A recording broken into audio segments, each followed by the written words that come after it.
you guys, it's your girl Q Chi-Town here with another installment of the A-List Alert coming on behalf of the Key S Expressions Publishing slash Multimedia Division. We are doing big things in the Midwest, you guys. If you're new to the channel, welcome aboard. Go below this video, hit that notification bell.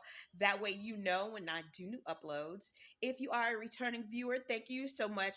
You're part of the 235,000K views both in the US as well as overseas, you guys. And guess who is on the runway today? Yes, we are doing a review on Brown. Yes, Chris Brown, as you know, he has decided to come out and do a brand new project dedicated to all of his fans called Brown. Now, I've seen some critics that have a lot to say about it, and for me, I believe this as I put on my music x-ray critic hat on. He is such a commercial type of artist, first of all.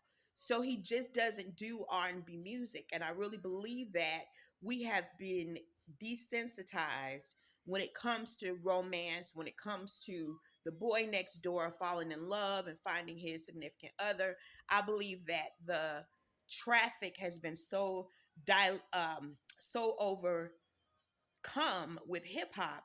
You know, the woman has to be in a strip club, Bootsy has to do this, has to be mad at her, all this other stuff. And so it clouds the traffic when it comes to love, romance, commitment, honor, and weddings and marriage and things of that nature. And so we've always had R&B to do that for us. You know, the decades of Smokey Robinson and Marvin Gaye, those were the pioneers of R&B that said, hey, look, we like the romance our women. We like to treat them like queens. And a lot of times I think with hip hop now, 50 years of just not being respected, not being heard, not being appreciated, women have not been seen in a very positive light when it comes to hip hop. And I think that men who are natural born warriors in the hip hop arena have just taken it to a whole new level that it clouds us as couples from actually seeing the benefit of the courtship. And I do believe that Chris's music brings that back. And so when I think about his music, I think about the era of the 1980s. You know, when there Bruce Willis, he starred in the show that was called Moonlighting, and he was this character that was just a ladies man, but he fell in love with his main character, you know, his co-star. He fell in love with her on TV. So they had this cougar slash, younger man type of scenario going on in this advertising agency. So I bring all that up because I do believe that Chris Brown taps into that music through his music. He taps into that era of just the courtship of love. You know, we don't need him to run it. You know, we don't need him to do that because we see him now falling in love and being mature and having an exclusive relationship and having children and having daughters and seeing what that should and setting that example before them. I do believe that this music really settled him down. And I do believe that the critics want to keep him in this Peter Pan mode of never growing up. We saw it when Michael Jackson went solo. You know, everybody still wanted to see Michael as that 6-year-old boy. And here he is talking about Billie Jean is not my lover, accused me of this child that's not mine. So, you know, um, so growth, growth. And we don't need Chris Brown to run it. We don't, because again, like I said before, he's more mature. I see it in Fallen, which is another track that was really entertaining with him and Leon Thomas and Tank coming out of the woodworks to just give you a project that is so profound. He even did one, Bryson Tiller, and now he's on tour with Usher. This is all about elevation, and I do believe that Chris Brown has done what he was set out to do. You know, does his project remind me of MJ? Yes, from beginning to end. In the Moment reminds me of Thriller because it was part sexy and it was part, you know, uh, uh, horrifying a little bit, being in love and having to be vulnerable. So Thriller and In the Moment, I do believe that it is Chris Brown's version of Thriller.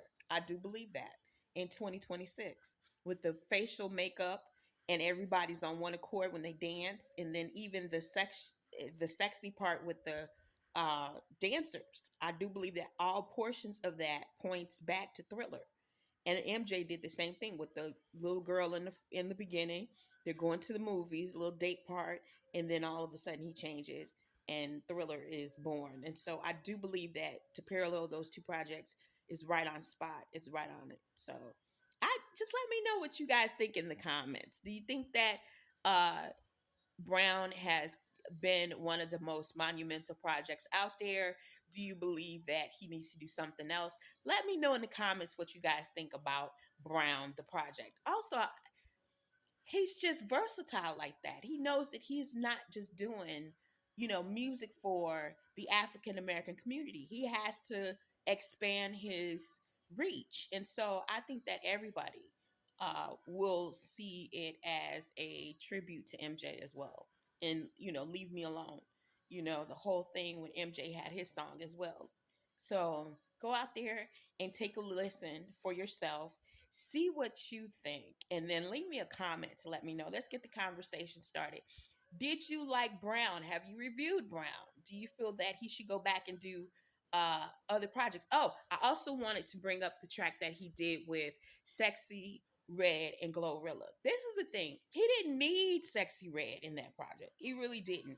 Glorilla handled that project 110%. She came through and she really didn't need Sexy Red on that track at all.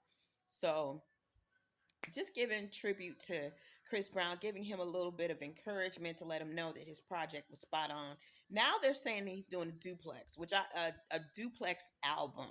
So it's certain tracks. I guess he's gonna remix, make it a little bit more hood. I guess I haven't reviewed it or listened to it, but keep following me. I'm gonna find out more about this new project that he's doing as well. And I'm gonna review it and bring you guys some of my critiques on it as well. So let me know again in the comments what you guys think about Chris Brown. Let's get the conversation started. Also, I want to give a hello to Big Marco. Big Marco is in the building. That's Shamar. He's in the building. He was out there on my IG account, just giving me such love. And L Streets. L Streets is also in the building. Her and Shauna, Shauna from Ludacris Camp. Yes, they are doing big things in their arena of entertainment as they go out and get major support. Actually, La Streets is going to be with Sexy Red on a project. So go out there, support, support, support everybody's arena of entertainment. I also want to say hello to none other than Mr. Morris Day of Morris Day and the Time. He has also graced my A-List Alert Network TV. I really appreciate it, you guys. Thank you so much for all of your support. We miss Prince in a big way. His music has been monumental. There has never been another artist that has come after him in order to touch his legacy and his life and his music. And they also announced through Prince's estate there's going to be new music coming out to you guys. So stay tuned to the A-List Alert Network TV.